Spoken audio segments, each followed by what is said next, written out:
Ukraine's President Zelensky says Bakhmut will stand firm against relentless Russian attacks, while Moscow claims its troops are gaining ground.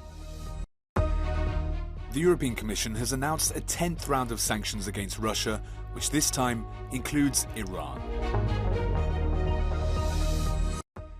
Some 1,000 pro-Russian protesters rallied in Belgrade on Wednesday to decry President Vucic's call for sanctions against Moscow. A white supremacist who killed 10 black people at a supermarket in Buffalo, New York last May has been sentenced to life behind bars. Human Rights Watch has warned that the slow humanitarian response to rebel-controlled Syria after the earthquake is deadly.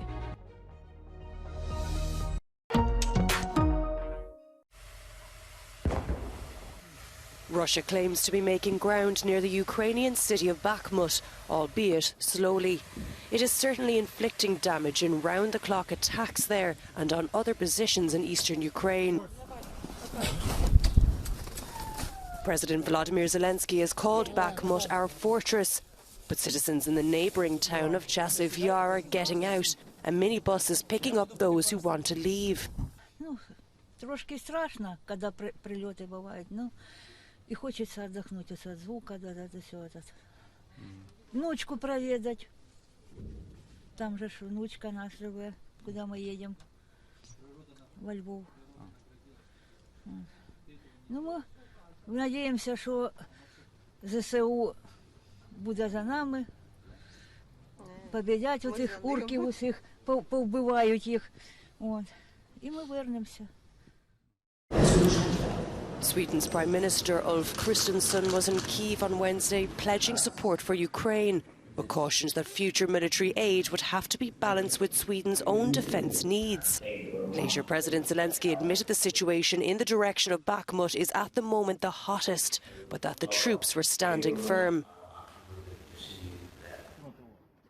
Meanwhile, in the town of Pavlovsk in the Donetsk region, 3 civilians were killed and around a dozen more injured following Russian shelling on a 5-storey apartment block.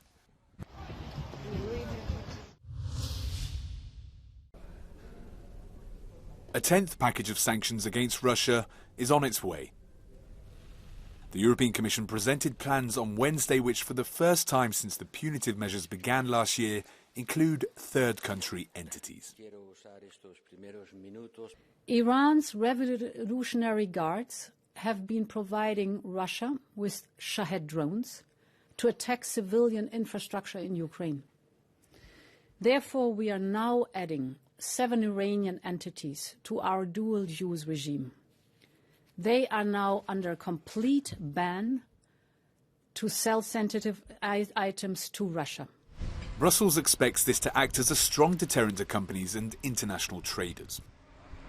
The European Commission would also like to see this package of sanctions approved by member states before the first anniversary of the war next week. The measures include more export bans worth over 11 billion euros. The aim is to deprive the Russian economy of critical technology and industrial goods that help it wage war. In the list of banned products are electronic and spare parts for jet engines, among others. The package also targets the Kremlin's propaganda machine.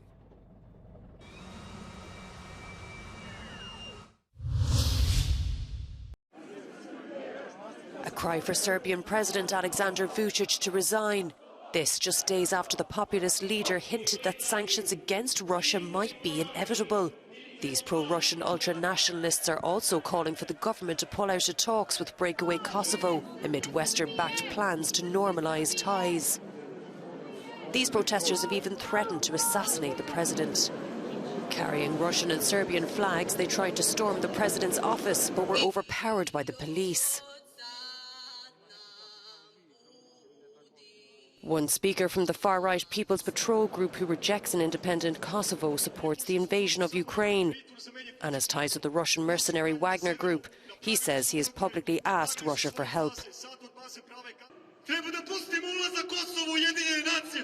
Pa koja smo mi to generacija 30 tu, 30 dole da doživimo to I da prečutimo? A oni se boje nereda, Pa kune vas se, mnogo smo više spremni nego na nerede. For those who took part in the protests, the only option for Kosovo is to reintegrate the province into the Serbian system. Ako nas je ova vlast dovela do ovde, valjda je vreme da je promenimo.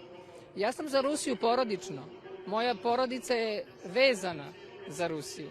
Nije on Kosovo ni kupio, ni dobio, niti je njegovo, ni mu tata ostavio pa da može da kaže potpisat će šta on hoće da potpiše.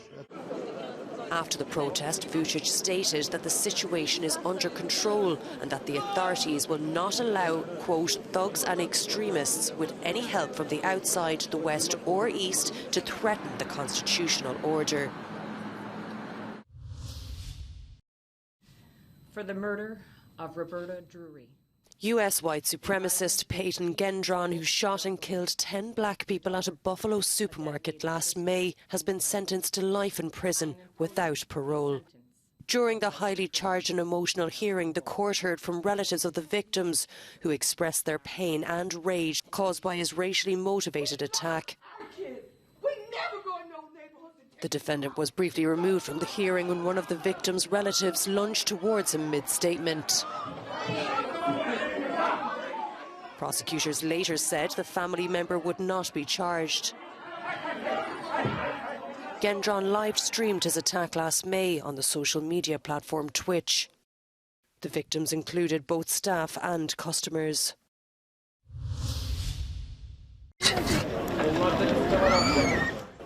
Ten days after the earthquake in Syria and Turkey, the figures are staggering. More than 40,000 dead and around 50,000 homes destroyed in Turkey. Rescuing anyone today seems almost a miracle, as Annalise Borges tells us from Adana. On the 10th day since two massive earthquakes struck Turkey and Syria, rescue operations are slowly turning into recovery operations, with some sporadic, miraculous news. Today, a 74-year-old woman was rescued alive after 227 hours under the rubble of her collapsed building in the city of Kahramanmaraş. The Turkish government has dismissed allegations that it was struggling to coordinate rescue efforts, saying that there are still some 76 countries operating on the ground. And while those efforts are ongoing, many of the wounded are having to be transferred to other parts of Turkey for treatment. Here in the city of Adana, most hospitals are operating at capacity, and many family members are literally camping on site, waiting for their loved ones to recover. Many of them are survivors themselves, still haunted by what they went through last week. Bulunduğumuz binanın en üst katındaydık, 9. kattaydık. Yıkıldı, sesler kesildi. It took Halil Ibrahim over 20 minutes to get out of the rubble of his collapsed building in Kahramanmaraş. Then the race started to get his wife, Chidem, and child out of the rubble, which he was left to do with his own bare hands. Uzaklarımın artık oksijensiz ve kansız olduğu belliydi zaten. Seslenmeme cevap vermiyordu. Biz daha zor diğer şehir hastanesine götürdük. Oraya gittik. Orası anlatılmaz. Vahşetti zaten orası. Yani biz eşimi içeri aldık. Böyle bırakın masayı, sedyeyi, yatağı, yani ölülerin arasında, hastaların arasında battaniyeyle koyacak bir alan bulamadık bile. İtişlere kalkıştırıp bir alan oluşturduk. Oraya eşimi bıraktık. Halil's wife went through surgery yesterday and remains in ICU. Annalise Borges in Adana, southern Turkey, for Euronews. A week and a half after the earthquake, humanitarian aid is still virtually unreachable in this rebel-controlled town in northwestern Syria. Human Rights Watch said the slow response to regions like this after the earthquake highlights the inadequacy of the UN's cross-border aid efforts, adding that delays are deadly. The World Health Organization described the area as the zone of greatest concern. Survivors are now facing freezing conditions without adequate shelter, heating, food, clean water, or medical care. The search and rescue phase is now coming to an end. But for WHO, the task of saving lives is only just beginning. Aid that travels to the country can help children like these, who were hurt in the earthquake. The UN has also launched an appeal to raise nearly 374 million euros to help people in Syria in desperate need of shelter, medical care, and food over the next 3 months.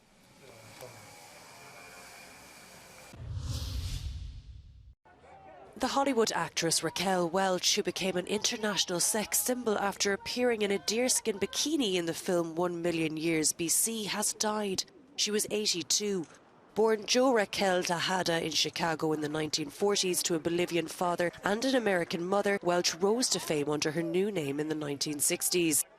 The Golden Globe winner starred in more than 30 films, including Fantastic Voyage and The Three Musketeers, as well as some 50 television series in a career spanning 5 decades. Chelsea continued their poor run of form as they suffered a narrow 1-0 loss to Borussia Dortmund in their Champions League last 16 first leg tie. Joao Felix's teammates got off to a better start and created more chances, but were eventually undone on the counter in the 63rd minute as Karim Adeyemi scored a brilliant solo goal to pile more pressure on Chelsea coach Graham Potter. I thought it was an even first half. We managed the game quite well, had some good opportunities to counter-attack, hit the bar. And then second half, apart from the one decisive action where we didn't do well enough, I thought we were the dominant, better team, created some good chances, and we deserved the goal. But it is what it is. We have to keep going. It's half-time. It's a tight game. We look forward to Stamford Bridge. In the other game, Benfica produced a solid performance to outclass Club Brugge in Belgium. João Mario opened the scoring from the penalty spots before David Neres doubled the visitors' lead in the dying minutes of the game, leaving Scots Parker with the task of overturning a 2-goal deficit when the two sides meet again on the 7th of March.